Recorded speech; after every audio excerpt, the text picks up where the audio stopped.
Guys, എന്തൊക്കെയുണ്ട് വിശേഷം? അപ്പോൾ അത് ഇന്ന് ഉച്ചയ്ക്ക് പ്രത്യേകിച്ച് ചോറിനൊന്നും ഇല്ലായിരുന്നു കേട്ടോ. ചോറിനൊന്നും ഇല്ലാത്ത സമയത്ത് പെട്ടെന്ന് എൻ്റെ മൈൻഡിൽ പോകുന്നതാണ് ചമ്മന്തി ആക്കുന്നത്. എനിക്ക് ഭയങ്കര ഇഷ്ടമാണ്. മാങ്ങ വെച്ചിട്ട് സപ്പറൂടെ ഉണ്ടാക്കാന്ന് വിചാരിച്ചേട്ടോ. ആദ്യം നമുക്ക് മാങ്ങ ചമ്മന്തി ആക്കി എടുക്കാം കേട്ടോ. ആദ്യം തന്നെ നമ്മൾ ഓയിലിൽ കുറച്ച് വറ്റൽ മുളകും പുളിയും ഇട്ടിട്ട് ഒന്നിങ്ങനെ മൂപ്പിച്ചെടുക്കുക കേട്ടോ. അതിലേക്ക് ഉള്ളി അരിഞ്ഞതും കൂടെ ഇട്ടിട്ട് ഒന്ന് അരച്ചെടുക്കുക. ചെറിയുള്ളി ആയാലും വലിയുള്ളി ആയാലും കുഴപ്പമില്ല. പിന്നെ നമുക്ക് വേണ്ട ആവശ്യത്തിനുള്ള തേങ്ങ ചേർത്തിട്ട് മുളക് പൊടിയും ഉപ്പും ചേർക്കുക. കൂടെ നമ്മൾ ഈ വറ്റൽ മുളകും പുളിയും കൂടെ വാട്ടിയിട്ടുള്ള ആ വെളിച്ചെണ്ണയും കൂടെ ഒഴിച്ചു കൊടുത്തിട്ട് അരച്ചെടുക്കാവേ. അതിന്റെ ഇടയിൽ ഞാൻ ചമ്മന്തിക്ക് മാങ്ങ അരിഞ്ഞെടുക്കുന്നുണ്ട്. കൂടെ ഞാൻ സപ്പർ ഇടാൻ വേണ്ടിയിട്ടും കൂടെ മാങ്ങ അരിഞ്ഞിട്ടുണ്ടായിരുന്നേ. അവസാനം ചമ്മന്തിയിലേക്ക് കുറച്ച് മാങ്ങയും കൂടെ അരച്ചെടുത്താൽ നമ്മുടെ ചമ്മന്തി റെഡി ആയിട്ടുണ്ട്. ബാക്കി വന്ന മാങ്ങയിലേക്ക് കുറച്ച് ഉപ്പും മുളക് പൊടി ഇട്ടിട്ട് ഞാനൊന്ന് മിക്സ് ചെയ്തെടുത്തിട്ടുണ്ട്. നല്ല ക്രിസ്പി ആയിട്ടുള്ള മാങ്ങയായിരുന്നു കേട്ടോ. അതാണ് കടിച്ചപ്പോൾ തന്നെ വീണു പോയത്.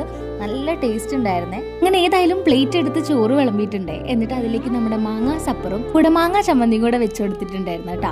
ഇനി നമ്മൾക്ക് കഴിച്ചാൽ മാത്രം മതി. അപ്പൊ ഏതായാലും ഇതാ ഞാൻ കഴിച്ചു വെക്കാൻ പോവാണ്. കുറച്ച് ചമ്മന്തി എടുത്തിട്ട് അതിലേക്ക് നമ്മുടെ മാങ്ങാ സപ്പറോട് മിക്സ് ചെയ്തിട്ട് കഴിക്കാൻ ഗൈസ് ഒരു രക്ഷയില്ലായിരുന്നു കേട്ടോ. ഞാനിത് വെറുതെ മറിച്ച് തള്ളില്ല. നിങ്ങൾ ഉണ്ടാക്കി നോക്കിയിട്ട് നിങ്ങൾ കമന്റ് ഇടണേ. അപ്പം നമുക്ക് എന്തായാലും നെക്സ്റ്റ് ഡേ ഇടണം. ചേട്ടാ.